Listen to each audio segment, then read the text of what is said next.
Crumbleflan, Part 19. A tuft of grass for my pillow. Another fine breakfast. The caster has excelled himself. Now then, Vivian, put down that last slice of egg and sausage pie and listen to me. Last? Oh, I say. You must begin interrogation soon, all right?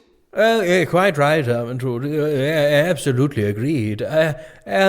Who should I be interrogating, my love? The Treasury Guards, of course, to see if they know about any money being stolen. Yes, that makes sense. Wynfrith the Weaver and I will begin work on organising Crabtight's paperwork in order to try and track any money that might have been miscalculated. Oh, can't you assist me with the interrogations? You always know what to say. No, Vivian, I just told you I need to help go over the numbers. Unless you'd rather do that. Numbers? Oh, no. You know me, duh. 6 and 9 make a ruddy mess in my mind. Oh, no. Right. So you can find someone else to help you ask the right questions. Very well. I wonder whereabouts Crabtight and the others will be at this moment. Well, if they made good time yesterday, they should have stayed at the Stained Smock Inn last night in Flankerkinshire and be readying to set off again now. Goodly innkeeper, this bill which you have written out for us, I wonder if I might make some queries. Oh, just pay the man, Lord Crabtight, and let's get on. I'm a woman. I'll, wait outside. Firstly, what does Anderfolder mean exactly? Well, you know, it just sort of means extras. Fussy bits, you know. But what are they? If I'm to pay 2 groats, I'd like to know exactly what it's for. Cough it up, man. We haven't got all day to stand quibbling over this. Yeah, well, it isn't your cash we're coughing up, is it, Wallace? Just let me deal with this, all right? Look, it's only 2 groats, Master. What's that to you? Just tell me what I'm paying for. I don't think that's too much to ask. Well, it's a little embarrassing, you might say. I think a man who can stand and argue over 2 groats is probably beyond embarrassment, alas. Keep your hooter out of this, Grundleburn. Go wait outside with Diggory and Wallace. Well, you know when you asked for some entertainment? Yes, the balladeer came to our table. That's surely down on the bill as sweet music, though. Oh, 'tis so, Master, aye. But you know when he'd finished singing the song about the lonely goat herd? Yes? Well, he started to sing another song, didn't he? Yes? And do you remember what that song was about? No, my memory is a little foggy. We had drunk much wine by then, for which I shall be paying 3 shillings, I note. Well, that song was a racy number about a milkmaid and a farmhand. Oh. And I'm afraid titillating ballads is 2 groats extra. Special service, see? But we didn't ask him to sing that stuff. Still, you didn't stop him. I didn't even know what it was till he was 5 stanzas in. It's still 2 groats. Outrageous! I'm not paying. Now, we ain't gonna have a disagreement, are we? We're right in the middle of one, lady. This is extortion.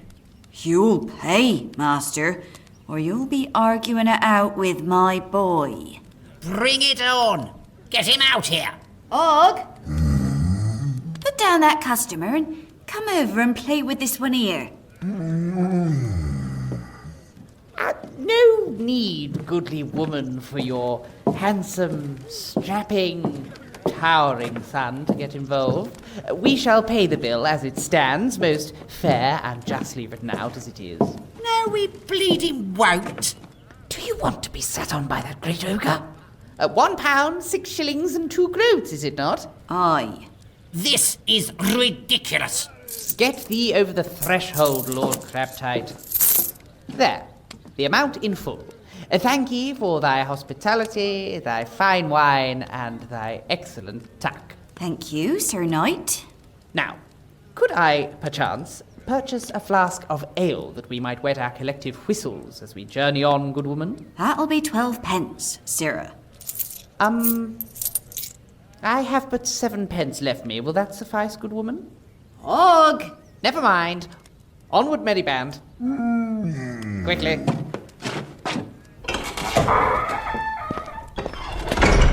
Ah, Elder Sackcloth, thank you for popping along. Great King, I thank you most humbly for thy gracious invitation. Why, it is as it was when Jethro was called before the merits of Canee. So great was his honour that his heart did burst right ickily, yea, from his very rib cage, and he did dieth verily on the spot. When news of his death was brought to the merits, there was much hanging of heads among the hallowed holy men, and one spake, saying, Yea,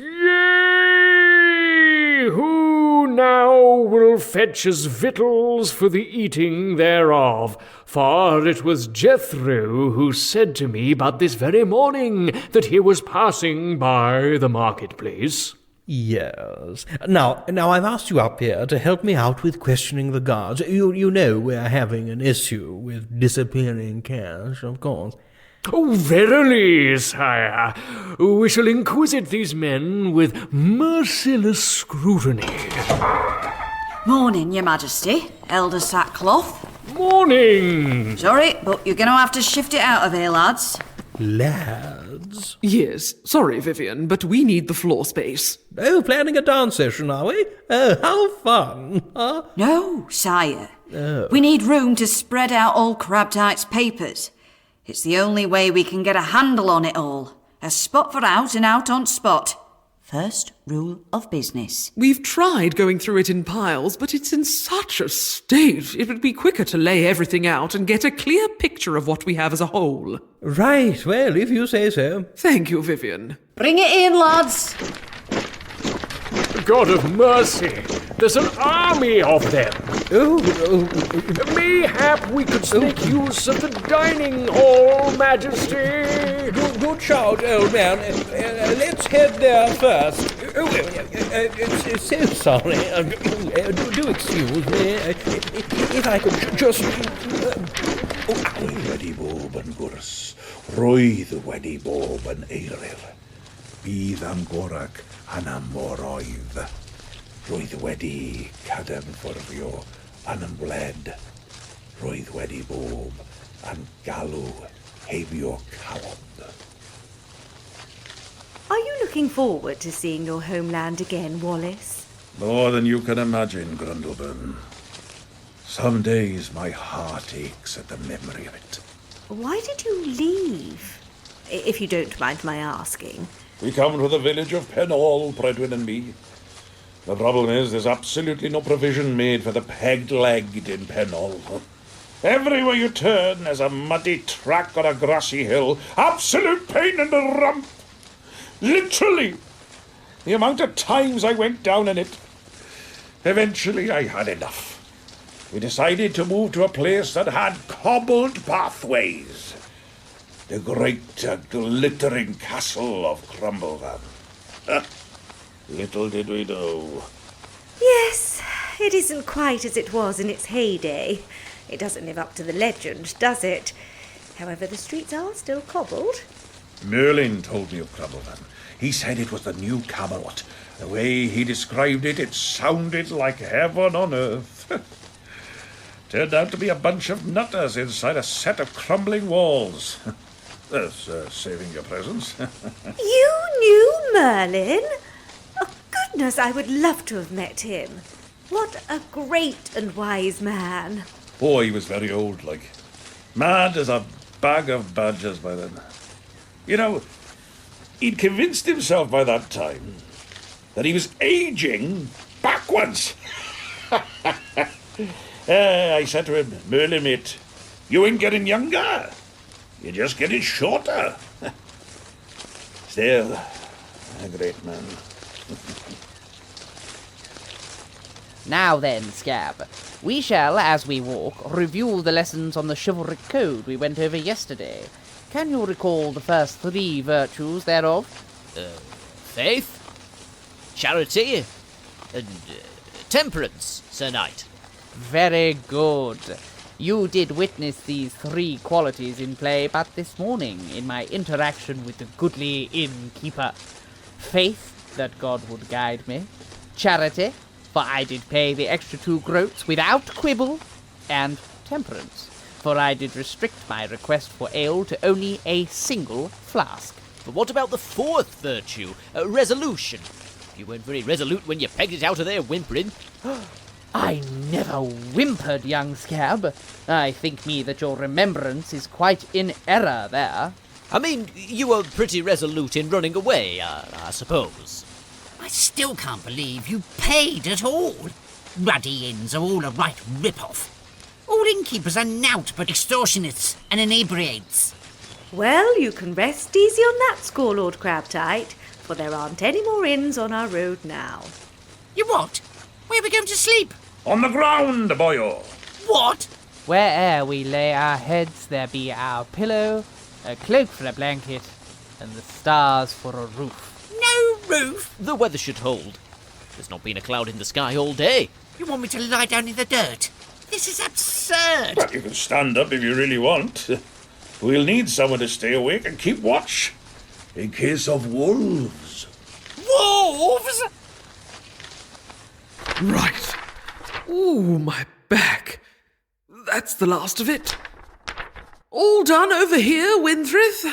What's that, Your Majesty? Make your voice heard. First rule of business. I said that's all of it. Moderate your voice a bit. You'll bring the whole place down like that. Now that we've got it all laid out nice and careful, we can make a proper start. I can't believe that every inch of the floor is covered. How Crabtight managed to keep track of anything is a mystery. A mystery I hope we can get to the bottom of. So, Wynfrith, you start looking at the tax takings over on the east side, and I'll start over to the west with the expenses. And when we meet in the middle, maybe we'll have some answers. Oh! I'm sorry, my darling, but... Get out! Get out! Close the door! You've ruined everything! What? Look, we can't use the dining hall. Castor kicked us out as he's setting up for dinner. Wait, don't give a weaver's elbow about that, you great daft idiot. Look what you've done to all these papers. That ought to be Great Daft Idiot King. Yes. No. I say... Get out! Right. Here's some firewood.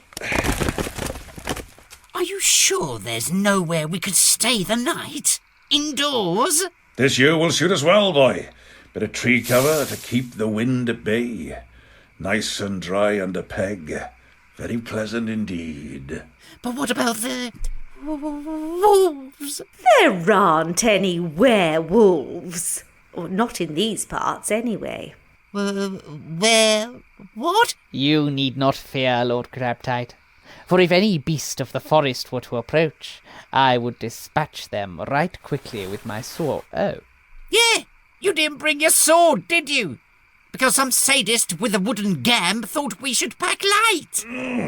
I brought me bow and arrows. Fat lot of good that'd do us if the wolf is on top of us. Aye. Mauling us to death. Still, I'm keen to practice. He doesn't even know how to use it. I thought I was going to be eaten by a dragon. Looks like I won't even make it that far. Mushroom soup, anyone? I've been foraging. What are we going to make it in, eh? We can't call up for water, can we? So Rafe here even managed to fudge getting us any ale. I am exceedingly parched, it must be said. There's a stream not far off. I could collect some water, no problem. Wait, don't move. Did you hear that? Good God, it's a wolf. A great big black wolf with slavery jaws and claws to tear us to pieces. Oh yeah, just look at the teeth on that duck, get off.